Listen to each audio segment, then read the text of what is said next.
We can talk about the weather or our weekend plans with absolute ease, but the very moment a conversation turns to things like identity, race, or performance, well, suddenly it feels like you're walking blindly through a minefield. Welcome to this explainer, where we're going to discover exactly how to navigate our most sensitive and terrifying discussions with total confidence. Today, we're unpacking the mechanics of why these high-stakes conversations go wrong, and more importantly, how we can actually make them right. We all know this feeling, right? That paralyzing anxiety when it comes to talking about things like background or identity, which is exactly why we so often just avoid these conversations entirely. In fact, in a massive study of over 1,500 people across the US, researchers from Columbia and UC Berkeley found one major dominant theme. People are completely terrified of stepping out of bounds. The fear that saying the wrong thing or just asking a somewhat naive question might literally destroy a friendship or completely derail a career, it just paralyzes us. But here's the thing. Avoiding these topics doesn't solve the core problem at all. It just lets misunderstandings fester in the background. To really understand the true stakes here, we have to start by looking at a massive, very public failure at Netflix. It just goes to show that even highly paid, top-tier executives can spectacularly mismanage sensitive topics. Picture this, okay? It's early 2018. Netflix is having an absolutely phenomenal year, pulling in over $15 billion in revenue. 30 people from their publicity department are sitting in a conference room in Los Angeles expecting a standard, run-of-the-mill staff meeting led by Jonathan Friedland, their chief communications officer. Instead, that room became ground zero for a textbook example of exactly how not to communicate.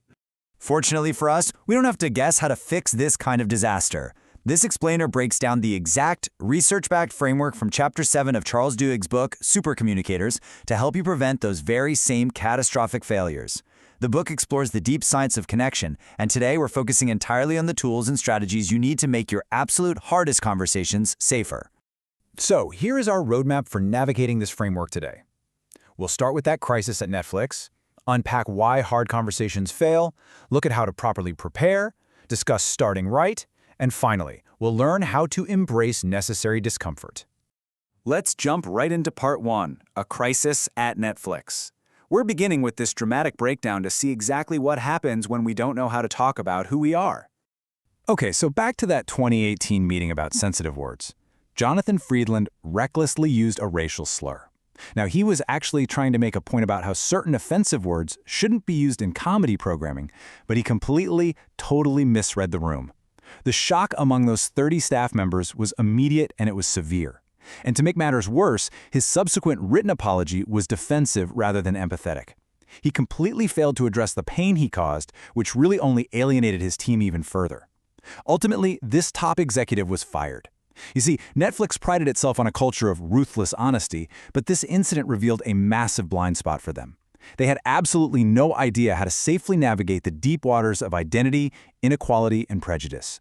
Moving on to part 2, why hard conversations fail. The crucial point here is figuring out why discussions about background or identity escalate so incredibly fast into full-blown crises. So why do they fail? Well, these discussions fail because they actively threaten our sense of self. In the book, Duhigg calls this the "who are we" conversation, and it is naturally incredibly flawed. Our social identities, whether we're talking about our race, our gender, our religion, or our background, they are deeply, deeply tied to our self-worth. When a conversation even brushes up against these core identities, our brains literally process it as a physical threat. It triggers a real fight-or-flight response. That fear of saying the wrong thing completely overrides our ability to connect. People get defensive, they shut down, or they lash out. It's never just a simple disagreement over facts, it's a perceived attack on who someone fundamentally is. Which brings us to part 3, preparing for tough discussions. To fix this paralysis, we have to look at some groundbreaking work by researcher Chiara Sanchez, who figured out how to completely transform this dynamic before you even open your mouth. The very first step to safety is acknowledging that our differences actually matter and making the conscious decision to openly explore them. Sanchez conducted this fascinating experiment at UC Berkeley, where she paired white and black students to talk about race. Now, we often assume the best way to handle diversity is to adopt a colorblind approach, right? To just ignore differences and pretend we're all exactly the same. But Sanchez's research proved the exact opposite. The student pairs who were explicitly told to acknowledge their differences and explore them had vastly more successful and far less stressful conversations. Acknowledging social differences rather than pretending they don't exist is actually a cornerstone of successful communication. So before you enter a fraught discussion, I want you to ask yourself 5 specific questions to mentally prepare for the inevitable awkwardness. Research has found that simply taking a few minutes to think through these steps drastically improves the outcome. First, identify your hopes. Knowing what you actually want to learn keeps you anchored.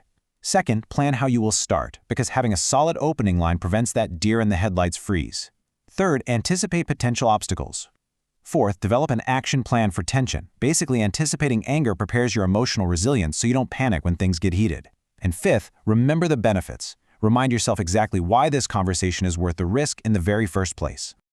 Think of this preparation as a sort of mental flowchart. By looping through your hopes, your opening line, your obstacles, and your backup plans, you're quietly processing these thoughts internally. And the beauty of this pre-conversation exercise is that literally no one ever has to see your answers. By merely acknowledging these potential pitfalls to yourself, you strip away the anxiety, you lower the impact of your own fears, and you walk into that discussion feeling grounded and psychologically safe. It's a real game changer. All right, part 4, starting the discussion right. Let's transition into the execution phase and turn that preparation into actionable ground rules you can set at the very beginning of the talk. The moment a tough conversation begins, you need to establish guidelines right off the bat. Make it an absolute rule. No blaming, no shaming. Encourage everyone to speak strictly from their own experiences rather than making sweeping generalizations. You also need to openly acknowledge that things are going to get uncomfortable, and that's okay. Tell your conversation partner that it is perfectly fine if someone misspeaks or asks a naive question. Setting these ground rules out loud completely removes the crippling ambiguity that causes people to act defensively. By explicitly stating that everyone belongs and mistakes are allowed, you grant the psychological safety needed for true vulnerability. You can literally use specific phrases to put everyone on an equal footing and actively manage the environment as the discussion unfolds. Asking simple questions like, "Where did you grow up? What was that like?" naturally draws out multiple identities without feeling invasive at all. Alternatively, sharing a minor insecurity, like just admitting, "Hey, I don't know anything about cars either," works brilliantly. It demonstrates vulnerability. When you consciously lower your own status or openly admit ignorance, you're inviting the other person to do the exact same safely. These concrete tactics guide the conversation away from combat and straight toward genuine connection. Finally, part 5, embracing necessary discomfort. Let's head back to Netflix to see exactly how they resolved their internal culture crisis by fundamentally changing how they view discomfort. You absolutely must give yourself permission to fail. Why? Because neutralizing the discomfort of these topics is impossible, but persevering through it is what actually leads to true understanding. After the Fryland crisis, Netflix brought in diversity consultants, including Wade Davis, a former NFL player who specializes in inclusive leadership, to run workshops. Now at first, employees were utterly terrified. Nobody wanted to speak first, paralyzed by the goal of perfection. They just didn't want to accidentally reveal a bias and lose their jobs. But Davis and his team taught them a crucial lesson. If you demand perfection, nothing authentic will ever be said. The goal has to shift from perfection to what they call messy learning. Wade Davis gave the employees at Netflix a brand new mandate, and it's summed up perfectly in this quote. The goal is staying in the conversation, finding space for messy learning, and supporting each other. Once employees finally realized they weren't going to be attacked for making an honest mistake, those defensive walls just came tumbling down. Thousands of employees attended these sessions, asking real, incredibly difficult questions about race, gender, and parenting. They learned that discomfort wasn't a sign that the conversation was failing, it was a sign that the conversation was actually happening. Discomfort pushes us to think before we speak and helps us truly grasp how our words impact others. So, I want to leave you with this. Think about an upcoming difficult conversation in your own life. How will you approach it differently now? Take this framework, embrace the awkwardness, and use it to transform your next high-stakes conversation into an incredible opportunity for connection. We all have a tough discussion looming on the horizon, right? Will you go in blindly letting fear drive your reactions? Or will you take just 5 minutes to identify your hopes, set the ground rules, and permit yourselves a little bit of messy learning? The choice is absolutely yours. Thank you for joining me on this explainer. Now go out there and make your very next hard conversation a safe one.